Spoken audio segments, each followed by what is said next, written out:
I'd always wanted to film with Antonioni. Anybody who had any sort of aspirations would want to work with him. And nobody quite knows how it happened, because I don't think my agent had approached him.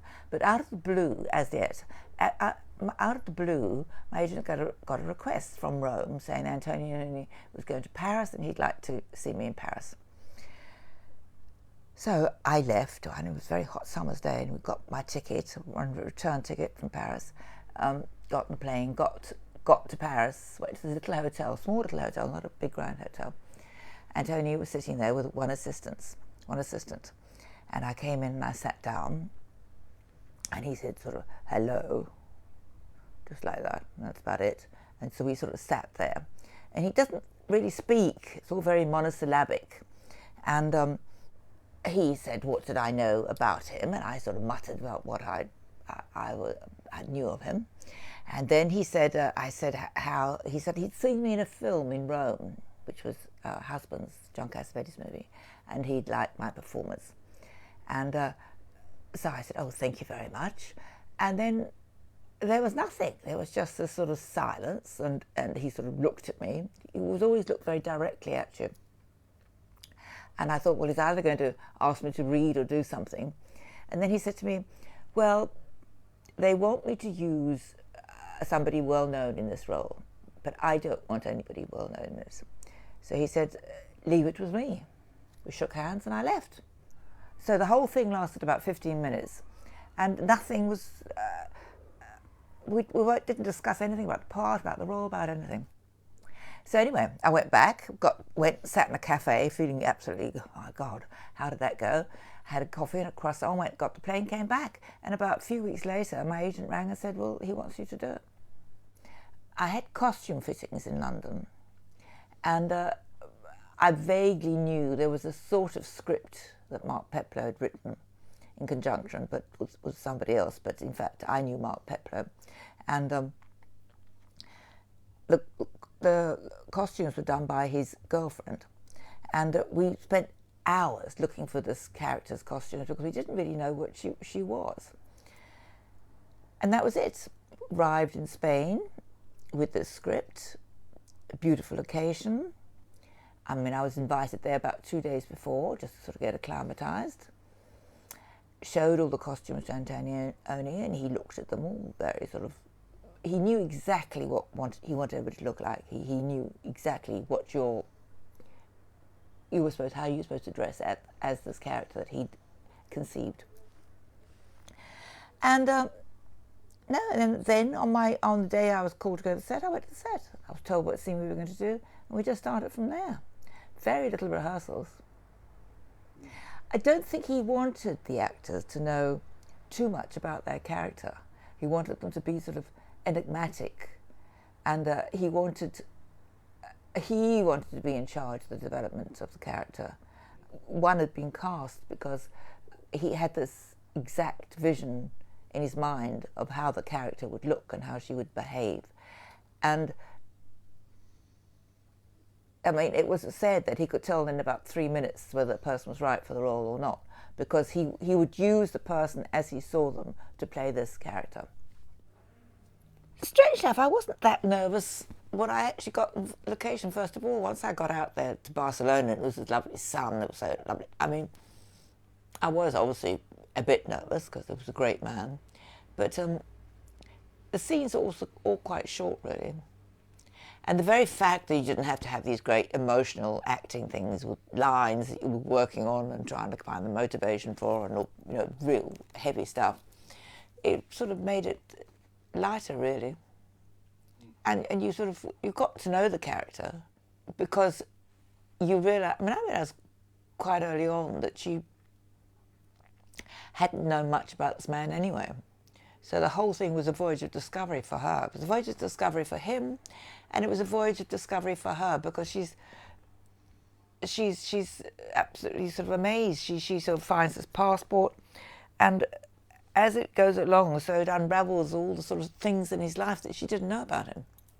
Yes, and that's, I think, in that car was how our relationship would have been by then. It was very cool, and I said, I don't like to see you betraying yourself like that, and he and we don't finish the conversation. It's just that we go on looking ahead and drive off. I mean, the film really is a study, as far as I can see, of alienation and people always missing the point and not getting together, because he never really realizes that she loves him, and she never realizes how much they love him. Right until the end, they love each other. I mean, I'd worked. I mean, it was. I hadn't done many films at that point, and the one I'd filmed before would be with John Cassavetes, who actually directs microscopically with the actor, and it was a very different thing. I mean, he makes you bring your own thing, Cassavetes, but he was like there watching what was happening, and he'd say, "No, I don't believe that. Do it again." So the whole thing, and the cameras would be there right on you. So it was a very different technique. Whereas there's very few close-ups of Michelangelo, as far as I can remember. It's mostly shot from distances and things like that. I mean, I was talking to Jack about this, and I was saying to him, do you know exactly what you're doing? And at the time he said, no, because nobody really knew what they were doing. So I worked on the premise, and I think everybody worked on the premise, that you would do what you thought, and if it wasn't right, he would tell you. And that's actually how it worked. If it was something that really wasn't right, he would say, no, I think, but otherwise you would just do it. And most of the time it seemed to be what he was looking for. I mean, there wasn't a lot of dialogue. There's not massive dialogue in it, is that a lot of it is kind of an emotional undercurrent, and sort of a look, or looking out of a window, or something like that. Well, the whole film was a 10-week shoot, and I was there most of the time. I think we must have been in Barcelona 3 weeks, because all that Gaudi stuff was shot there. And then we all went down to Majorca, that's where the final scenes played, down in Majorca with the big stadium. We did a lot of driving around and transport and toing and froing. So we were out there for ages. It was fabulous. Really fabulous. I mean, we had this long journey to get out there. We had to, we were in Barcelona. From Barcelona we flew to Algeria, and then from Algeria we got a sort of small biplane to some place called NMNS, I think it's what it was called, which was a huge oil rig in the desert. And it was amazing because we came into it at night, and all you could see was this great shoot of fire leaping up, and it was just the oil burning at night. And we landed on the sort of sandy landing strip. And then from there we went by jeep down to this ancient crossroads in the desert called Jeannette, and they were driven by these Tuaregs, and we all got in these different jeeps, and the Tuaregs couldn't speak English, and they just drive. They evidently supposed to go 3 days and 3 nights without eating or drinking or sleeping or anything. And we were just driving over there's no roads, nothing, just over these dunes. This is then, I don't know what it's like now, but I shouldn't think there's any roads in the desert now. Over the dunes like this, and it got very dark, and we still didn't know where we were. And in fact, I was with a lot of Italian technicians in the car, and eventually one of them got out of his rosary beads and started praying. And we didn't know where we were. And it went on forever. And then we finally stopped at this place called Jeannette, which is ancient crossroads. And we stayed in these lovely little sort of built wooden huts. And we were entertained every night by the Tuaregs with great big meals, sitting cross-legged on blankets and carpets on the sand. It was lovely, it was fabulous. Underneath this great desert sky. One of the things I always remember, it's really beautiful. Well, the crew loved him. I mean, he always seemed to work with the same technicians, the same cameraman and same lighting man. And they loved him. They would do anything he wanted. And he would, if he got angry, he would shout at them. And they would cry. I mean, there was such a unity there. They were sort of like part of the family. And they would sort of cry that they'd let him down. In fact, in the desert, he'd had this hotel built. Well, he found this hotel and it had been painted. It was the hotel that Jack and first find as the body of the other guy who's staying in the hotel. And it was painted a blue. It was painted a sort of African blue. And we all got there for the shoot. And Antonioni was sort of walking around looking at it, and he said that not the right blue. And we had to wait the shoot. It took about 2 days while somebody went all the way back to wherever it was, Rome or something, and got the right blue, came back and repainted it. Wouldn't happen now. But then he was an amazing director, and he had Carlo Ponti was producing it, and I mean, there's masses of money behind it. And yes, they could do things like that. I mean, they were maestros. So whatever the maestro wanted, he got. Some of it wasn't written because I remember Mark Peploe went off for a couple of days and just wrote another scene. And came back, and then it was refilmed, and then, I mean, Antonioni knew how he wanted it to end, but yes, it was quite loose at the time. I mean, the script hadn't been totally finished. I mean, there was a scene with Jack and I arguing, but that wasn't in the final cut, back in Portobello, Notting Hill. I was disappointed that was out, really, because it was a good scene, I thought, a good scene for me, like performance-wise. But I think he didn't put it in because it then gave too much explanation to everything. Oh, she was a lovely, lovely, lovely girl. I mean, I got to know her quite well in the film because at one point we were only two sort of girls away on location. And she seemed very confident and seemed to know what she was doing.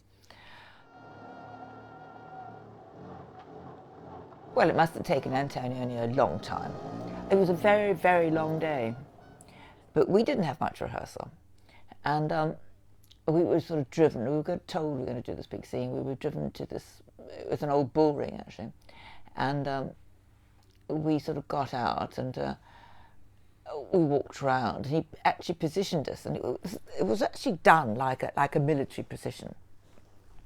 He had a big van outside of the ring with a monitor in it and earphones, like an army reconnaissance. In fact, he used the army reconnaissance camera. That camera that he uses was a 360-degree turn. It was an army reconnaissance camera. It's the first time at that point ever been used in a professional movie. And so he actually plotted it from his van of where he wanted to move. It was like an architectural work where we wanted to stand and move.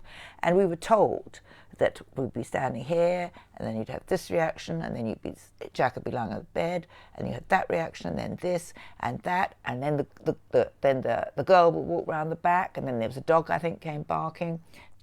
And then he sat in the van, and he had his assistant standing around the film, around this big set, huge set, and you'd be standing like that, and he'd say, tell the assistants, now, this, pronto, and they go. And so you'd move exactly when they told you and run into these different positions and do your reactions. And then the camera would, and then you'd look where the camera was going. So that whole last scene was militarily done, absolutely with detailed precision. The first time I really saw the film finished, I was in Greece. I missed the premiere, yes, I was filming in Greece. And they had the premiere of the film in Greece. And I went along, nobody knew I was in Greece. And I went along with another couple of members of the cast of this Greek film that I was in and sat in the audience. And I thought, well, somebody's going to recognise me. Not one person did. I remember that. Came out and went home.